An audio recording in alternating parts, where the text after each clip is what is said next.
In this video, we are going to have a look at two examples of how to use the chain rule to differentiate different functions. The chain rule states that dy by dx is equal to dy by du multiplied by du by dx. The chain rule works by introducing a second variable that we can use, and in this case, we're going to call that u.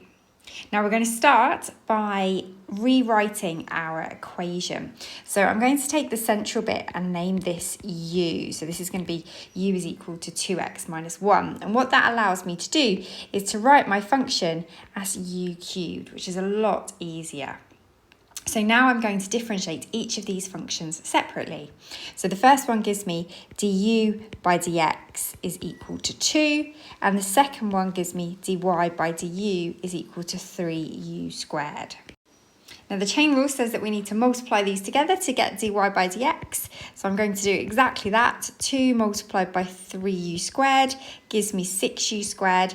Lastly, I'm going to substitute my u back. So instead of having u, I'm going to have my 2x minus 1. And there is my final answer.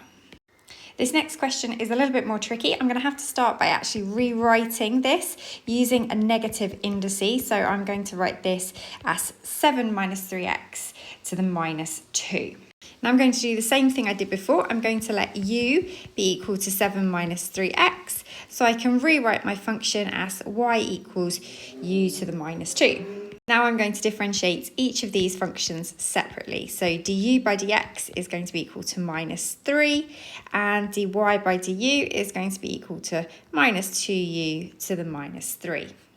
Lastly, I'm going to apply the chain rule and multiply these two functions together, watching out for my negatives as I do this. So minus 3 times minus 2u to the minus 3 is positive 6u to the minus 3.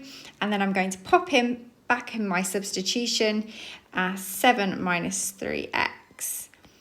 And here is my final answer. If I wanted to, I could rewrite this as a fraction, so I could get rid of that negative indice if I wanted to, and have it as 6 over 7 minus 3x to the 3.